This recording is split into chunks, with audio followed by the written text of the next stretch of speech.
શાંતિથી ગરબા સ્ટાર્ટ થઈ ગયા. ચાલો. શું કરવા સ્ટાર્ટ થઈ ગયા? કેમ? સાંભળો મારી વાત સાંભળી લો પહેલા, અહીંયા પછી તમારે જવાનું છે, બરાબર છે?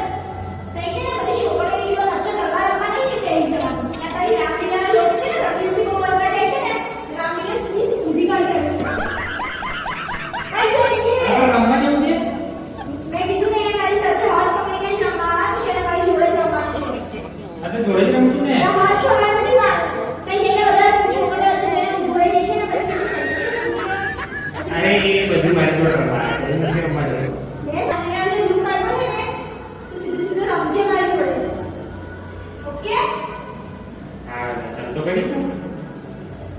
તૈયાર? હા, શાંતિથી ચાલ પણ. હું જલ્દી એવું નહીં ચાલવાનું. શાંતિથી ચાલે. આપણે રેડી થયા છે. કાકા નહીં જવું. એવું રાજેન્દ્ર ચાલવાની જરૂર નહીં. શાંતિથી ચાલવાની જરૂર નહીં. તૈયાર? પણ આમ શું થોડા બધા છે એ કોણ જોયા કરતે? તેથી નહીં છોડી. એ તો કહેવાય નહીં. તઈ રાહ જોવે છે બધા આપણે રમવાની. તો તઈ રાજુ તો પણ તઈ જેવું ચાલે છે. આટલું મોટું બેડા છે તો આમ જેવું ચાલે. તઈ શું છે? તઈ કોણ ડેન્સ કરી? જોવા દે તો મને જોવા દે તો ઉપર. વાહ! જો. જો બની ગયું. તઈ કેમ જોયું તું ખબર છે મને? નહીં ખબર.